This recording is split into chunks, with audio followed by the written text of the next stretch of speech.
The Democrat Party is not a political party. It is a domestic extremist organization. This is the first time in American history that there is an all-government effort to dismantle left-wing terrorism, to dismantle Antifa, to dismantle the organizations that have been carrying out these acts of political violence and terrorism. Because of this executive order, Cash and Pam are going to have the tools they need, working with Scott, to take these organizations apart piece by piece. And the central hub of that effort is going to be the Joint Terrorism Task Force, or JTTF, which sits inside the Federal Bureau of Investigation. I don't know if it was intentional, but that left freeze frame is the exact face he makes when an immigrant family is separated.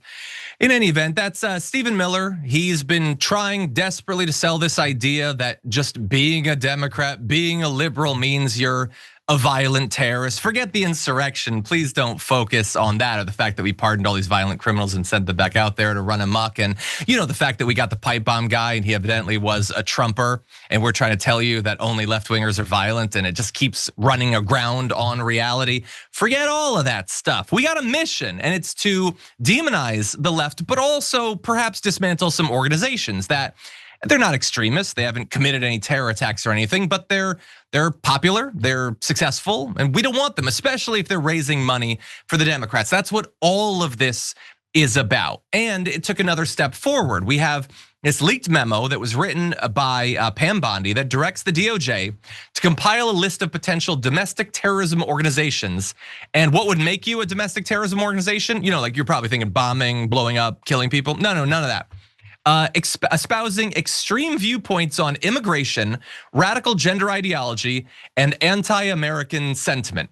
Now, to be clear, they don't mean extreme viewpoints like we should deport 50 million people or we should feed them all to crocodiles. That's not what they mean. They mean thinking immigrants shouldn't be deported. That's extreme to them.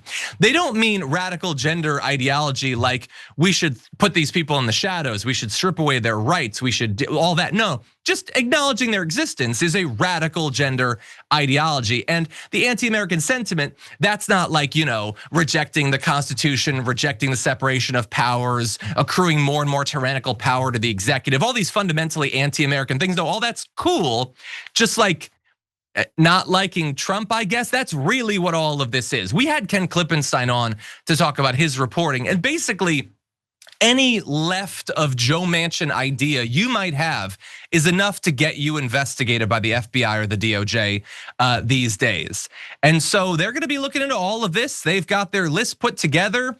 God help you if you spread anti-Americanism. If we jump ahead to graphic 3, anti-capitalism, you're not allowed to have an issue with any of that. Anti-Christianity, no. Oh, you could be anti-other religions, I guess, but anti-Christian, nope, you're not allowed to do that.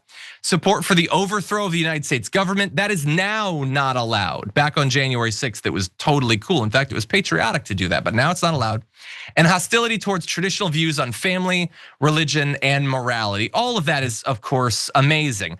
And I love it too. Donald Trump is, as we're gonna talk about later on, he's instituting new price fixing stuff to try to get a handle on grocery prices. Evidently, that isn't anti-capitalism when he does it, but it is when the Democrats do. His multiple marriages and the cheating on his wives, that's not anti-traditional family when he does it. So all of this is not only deeply un-American, against the First Amendment, all of that stuff. It's also wildly hypocritical at the same time, JR, what do you think? I'm trying to figure out when we can start identifying fascists as fascists. So we've gotten to the point, I feel like I do it every time we've reached another plateau, which is like every other day. So now we're gonna attack and weaponize and go after people for dissenting political opinion, for people existing. So now apparently they're setting up some task force to go after their political enemies. It's almost like they're fascists or something, John, And then when Stephen Miller first jumped up and was screaming into cameras, talking about how the Democrats not only support terrorist organizations and screaming and spitting and twitching constantly like that, then we saw it and folks were saying, yo, it looks like this guy's setting up a way to try and call any of his political enemies terrorists, because as they've tried to also float with this killing folks in the Caribbean, as long as Donald Trump says someone is a terrorist, then they therefore are a terrorist. So he can also do that domestically. As they also said they weren't gonna come after American citizens. That is before they've come after American citizens. It's all kind of coming together to have this whole, fast fascism as the rule of law over American citizens. And if you disagree with it, then you get arrested, you get tortured, you get detained, you get put in gulags, eventually maybe potentially concentration camps. You know why? In case you didn't know yet, they're fascists. Yeah, by the way, you saying that almost certainly puts you on Pam Bondi's list, by the way. Yeah, no, we've identified it. We're not backing off of that. I don't know what characteristic, traditional, like, scholarly characteristic of fascism they haven't reached at this point. I'm waiting for Donald Trump to like have campaign paraphernalia that literally talks about the trains running on time. Like, I don't know what else they could do to convince people, but there it is. So be careful, everybody. They're coming for you online.